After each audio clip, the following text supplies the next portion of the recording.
All right, we're in there again. All right, I got a note to start part 2 of setting up for the treatment. We already got a 23 on the cycler, which tells me it's ready to begin the process of doing what we call a tap and snap, okay? And the first thing you want to do is, of course, always get you some gloves on, right? Get those on.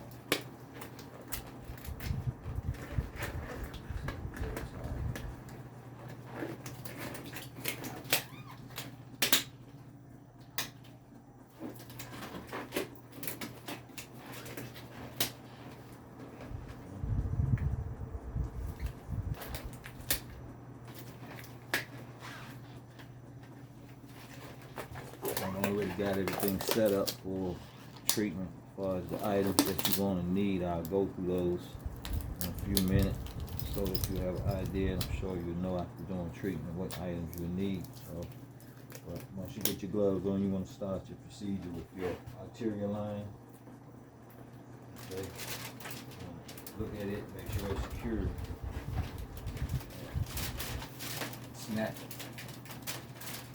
Follow it all the way down to the T connector. Follow it all the way down to the pod. Snap it there. Check your pod. Follow it all the way over to the other side where your dialyzer is. Disconnect it. I got a little bag on the side where I put all of the debris. Okay, you have to disconnect the security ties. Throw those away. Okay. And this is the 172 Charlie cartridge, so it has the additional line on it for administered intravenously. So, but you want to take that and turn it up right and tap and snap it as well. This is where the tap part comes in. The snapping is on the other side. Just to tap it, hold it up right. I hope you can see when I'm tapping right here. Tapping it. About 10 good times. I use a little cloth to do it with, so I won't damage my hands too much. Okay, you want to secure that in the dialyzer hole. Okay, then you want to go over to the blue line. Okay, which is the venous line. Snap it. Snap it all the way. Okay. Go back to your arterial line again, your red one. I always bring my clamps down some because I'm going to move them anyway, so I'm going to snap it again. Snap it. Okay. And just follow it all the way. Check your pod as well again. Make sure it's pulsating like it should be. You should be able to see it pulsating. Okay. Follow it over. Back to dialyzer. Take it off. Stand. Tap it again.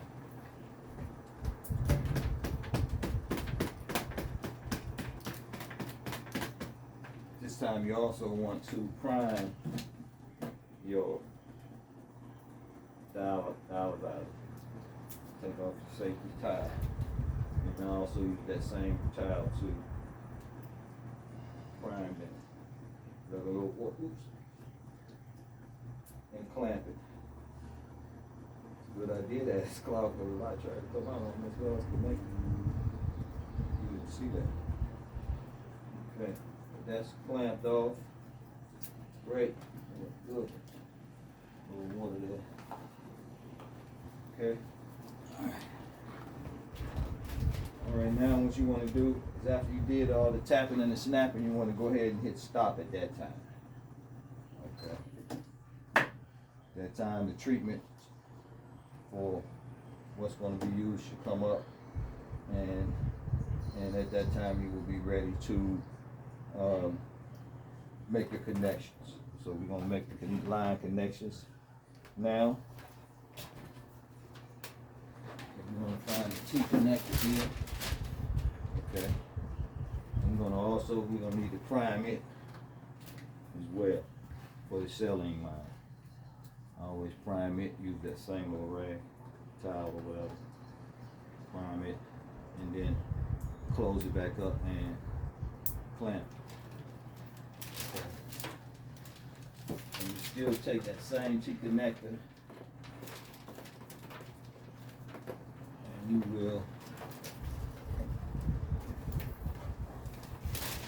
use it to connect to your green line. You find your green line,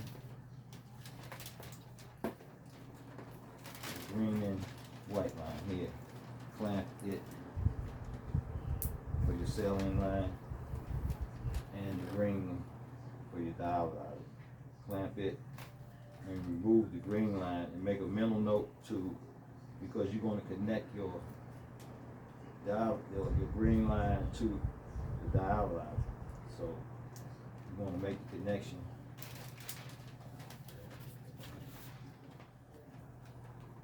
Okay. This is sanitized, so be real careful with it. I usually set it right here temporarily and then make the T connection, and they both white clamps are clamped, so nothing is coming out. Okay, then you make that connection. Make that connection there. Okay. Then you make your connection to your dialyzer. At that time, your pure flow will be flashing green, as you can see it. You need to stop it from flashing green by hitting it twice. Once and twice. Okay, at that time you need to choose which chicken foot you want to use to connect to the dialyzer. It really don't matter, but you can just prime that. You also have to prime that. I have a little small towel here where I just let a little out and prime it. Don't tighten it up too much because it has a little saline in it, and it will be too tight for you to open. So, and then at that time you'll clamp the bottom clamp. These are permanent clamps here, so you don't want to clamp those. If you do, you have two more, but try not to clamp it if you don't necessarily have to. But clamp this one, then at that time you will open this clamp again, or open this cap again, discard the top, and connect it to your dialyzer.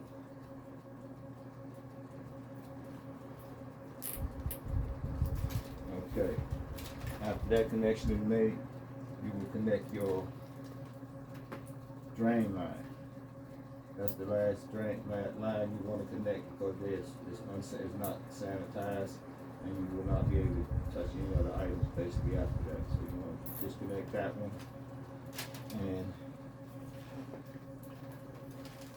I like to rearrange my tools for better circulation here.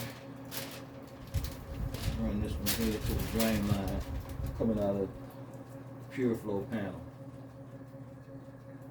Okay. Okay, nice and tight. Make sure all your clamps are open. Okay, that's the drain line open. All your blue clamps are open. Green clamps, they're open. Top green clamp open. Lines are tight. Okay. Okay. You want to identify your saline line so it's easy accessible. So once treatment starts, you will be able to have access to it in the event you need to administer saline. So it'll be available up here on the table. I'll keep it close on the table. Okay. Also on the table, you have your tourniquet, which you need. You have your accept. You also need that. And good accept. Make sure you always check the expiration date on that. I always put the date when I opened it, and it also has an expiration date on it for when you should discard it. You have your heparin. You need that. That's part of your prescription. 10 milliliters syringes for your saline, which I'm getting ready to connect momentarily here.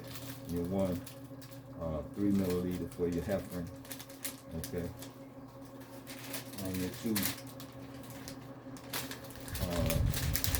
16 gauge buttonhole access for the fistula, and your alcohol pads. Okay. And as I said, I have a little 10-minute hourglass here that I use for when I'm stopping the bleeding at the end of treatment. That works well for me to keep me on schedule. Some people use a calculator with a timer on it for the 10 minutes, but I use that. And you also need your gauze, which I have preset under here. About 2, 4, 6, 8, 10, 12. Doubled up for once you set the arterial and venous up for treatment. Okay, now we need to make a connection on the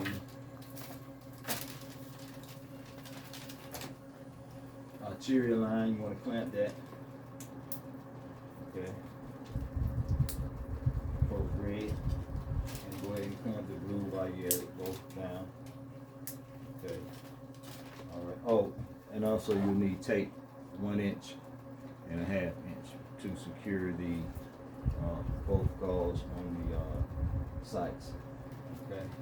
Now you got both clamps locked on your red side, and this is when you're going to need your peanut, which is standing by right here to connect to the end of this to secure it until you're ready to secure it to the arterial line on the site. Okay. And the same thing with the venous. Both clamps are locked, so you just take the connector off and put it on the other end of the peanut. Okay. And secure it up with your saline. Okay. Okay. Now I will be pulling up the saline. So you have one for your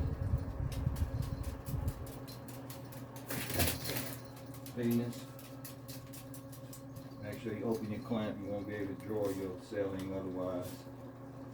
Well, right at about 9 and lock it. And you also discard the strap. You don't need that at that time. And you have the second one. Okay. Connect this to the venous. Clamp is already locked. Unclamp it. And you're drawing out of the saline bag here, so you're about 9 millimeters there. Okay. Leave those. Make sure both clamps are closed. They won't leak if they're not, but I normally close them so to save you some time. So now you have your arterial line and your venous line waiting to be connected for treatment. And that should basically cover everything. Let's see if there's anything else on this list.